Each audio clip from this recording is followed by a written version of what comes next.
Welcome to the next episode of WaterparkRangers Let's Play Wind Waker. Oddly enough, that lightning strike that lit up the sea for a brief moment seemed to light it up for even longer. Yes, on slow motion replay, the ball seemed to hang in the air for even longer, strangely enough. But I really got off topic in this intro. Basically, what happened last episode was... well, yeah, we tried to get to Greatfish Island, but Ganon got here first, and yeah, he wrecked it. Thankfully, Jaboon, who had the pearl, managed to escape. We learned all this from Quill, by the way. And apparently the pirates were going after him, and Jaboon fled to Outset Island, but the pirates could not get him at Outset Island for some reason or another. Mainly because they have a ship that has a 4-kids cannon that does not know how to fire cannonballs and can only fire large rocks. So they went to Windfall Island to get some new supplies. We're going to find out what that is by chasing them there, stealing their ideas, and getting to Jaboon before they can. Like any good little boy. Anyway, we're getting this island charted, and from here we're going to be going in a northeastern direction to Windfall. Another little interesting trivia fact is that if you looked carefully in the mail center on Dragon Roost Island, they already showed Greatfish Island as destroyed on the little mail chart. So could the readers have possibly planned it all along? Maybe Quill was the one who destroyed the island and he's secretly working for Ganon! Never mind all that, we are actually just going to go to Windfall Island and encounter a mysterious island along the way. We'll cut ahead right now. We have cut ahead to that midsection island, which is actually called Tingle Island, and I bet you can't wonder, you know, like, why is it called Tingle Island? It couldn't possibly be called Tingle Island because, like, Tingle lives there. No, Tingle actually does live there. Anyway, this enemy here that we killed really quickly and looks like a shark is technically called a Giorg, or Georg, or Diorg, or Georg, I don't know. We're going to be referring to it as a shark because basically I think all those names are stupid. And really, it is a shark, only a little bit more aggressive. It really just tracks us down, probably because it's made out of Ganon's Dark Eco, or whatever that stuff is. Yeah, it's easily dispatched with your boomerang, but you can have an even easier time with it if you just press R to jump over it every time it tries to plow into your boat. If it knocks you into the water, it can potentially bite you, and take away, like, I think half a heart, or maybe a whole heart. It's been a while, because you don't normally get attacked by those things that badly. Anyway, we're going to be docking here at Tingle Island to pay Tingle a visit. And I think there's actually something in the mailbox here on this island. Right over there. Hey, it's mail time! It's mail time! You don't want to know what that's a reference to. Trust me. Anyway, we're going to check out the post box and look inside of it. If you wish to be a true swordsman, find some knight's crests, and return to me. Orca. He uses such big font. It's like he's trolling us or something. So yeah, he has a really stupid voice. The reason for that is because for some reason he sounded like that in the one line he had in whatever episode it was we talked to him. Anyway, up here you will see some people who look like clones of Tingle. I will clear up the confusion. The pink one is his brother, and the white one is some guy he kidnapped and dressed up like himself for slave labor. Oh, Mr. Fairy! I've been longing to see you, sir. What should we play? What do you want to play? What? You're not here to play? Why?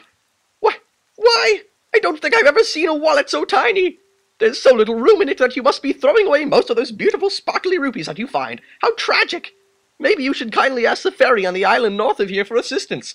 Yes, when you ask a fairy for help, good things are bound to happen, sir. Next time, bring me one of my favorites, a chart I haven't seen yet. Please, sir, just bring me one, please. Goodbye, Mr. Fairy.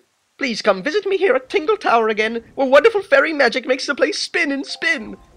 More like horrible slave labor makes the tower spin and spin.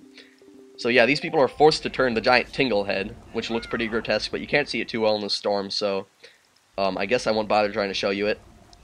Anyway, there is a blue choo-choo right there. I think we will grab it and get another one of its jelly drops. They're quite rare. As I mentioned the first time we encountered one, after you get a blue choo-choo's jelly, you can never get jelly from that choo-choo again. So just keep that in mind. Anyway, we're going to be using the Wind's Requiem from here, because there is a secret hidden in this quadrant, believe it or not. You will find out what it is soon enough. I believe it is located due north of here in this quadrant. If you have the telescope, it'll help greatly. Remember, you're looking for a flock of seagulls. I'm going to cut ahead to show you when we find them, alright? Okay. Yeah, see those? Those seagulls are flying around that island right there. You could hardly see them, but because the lightning lit them up for a brief second, no, it didn't literally strike them and light them on fire, but you know, you could see them easier. Just head towards that island. That island's called Spectacle Island, not that really matters, but you want to be heading in that direction, in order to find out what is there. Get your boomerang ready once you're close. I'm warning you, this is not as easy as it looks. And it is your only weapon to fight this guy at this point in the game. This enemy is technically referred to as a big octo, but I will call it the Kraken, because that's what it is and that's an epic name for it. So yes, this is a 12-eye Kraken. It's very powerful because I think each of those eyes takes like 4 hits with your boomerang to defeat, which is pretty crazy. So yeah, you don't have that much time to defeat it. If you take too long, it's going to eat you. It's going to swallow you up and do, like, I think a quarter of a heart of damage. And then it can shoot you to some random point on the map, so keep that in mind. There are a few Krakens located in specific points in the Great Sea. This is one of them. More powerful weapons are generally recommended for fighting them because they will do more damage to the eyes. I, however, prefer to use a boomerang because it is surefire, will never miss once you've locked on. Even if it takes a little while for them to hit the eyes, and even if it takes a few different hits to bring it down. Just make sure you're targeting it and not missing every single time, and you can defeat it even if it has 12 eyes like this one. This is the most powerful form of it, just to let you know.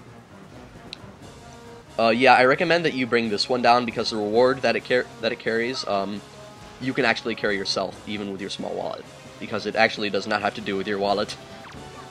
So now there's only one eye left, we can pretty much just lock onto it with L and fight it. Alright, is there another? Yes, it's up there. Oh, that was a lucky shot. And we have defeated a 12-eye Kraken. Nice, right? Anyway, the reward you get is even nicer. I think Krakens are like the coolest. I think this is the only Zelda game they appear in. There are technically other Zelda games where things called Big Octos appear, but they don't look anywhere as cool as that. These can be called Krakens, because come on, that's what they are. Anyway, we will be using our grappling hook to pull that thing up. Oh yeah, and a little Pirates of the Caribbean thing. I'm not sure if that's called a Kraken or a Kraken. You know, how do you pronounce that? Anyway, what is the treasure that it has in store for us? Which is kind of tough to get. Because you can't tell exactly where it is, because it's like a small ring of light. And there's no sea foam to be able to tell exactly where it's located. But anyway, we got it successfully.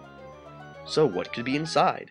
It is a piece of heart. Amazing reward. 12-eye Krakens hold pieces of heart, so be sure to track them down and defeat them in order to strengthen your life. From here, we will be heading towards that way direction. I will cut ahead to that way. See you then. Okay, we are currently at that way. We will just get our fisherman chart here so I can actually tell where we are, because I think I got kind of sidetracked in the direction I was heading in. But I'll be able to tell once we have fisherman marker chart. Alright, we are currently at Spectacle Island. Spectacle Island is that island that was located nearby those seagulls earlier. I just kept heading north. So basically, if we headed east from here, we'd go to Windfall. But why not check out Spectacle Island first, is what I say. There is a little guy on it who is basically the same guy who runs the Battle Squid minigame Windfall. His name is Salvatore, but unfortunately you can't play this game at night, and this is a very long night, as you might have guessed. It won't be ending anytime soon. One thing you can do is get the blue choo-choo that rests on this island. And before you go to Windfall, I advise you heavily to instead go north even further to the furthest north island you can go to on this row. It is up ahead, and yeah, I will cut ahead to it once we get in the quadrant. See you then. Alright, we are in the quadrant. I went further north into it to look after the submarine that's on the outskirts of the quadrant. Enter it because, once again, there is something worthwhile inside of it.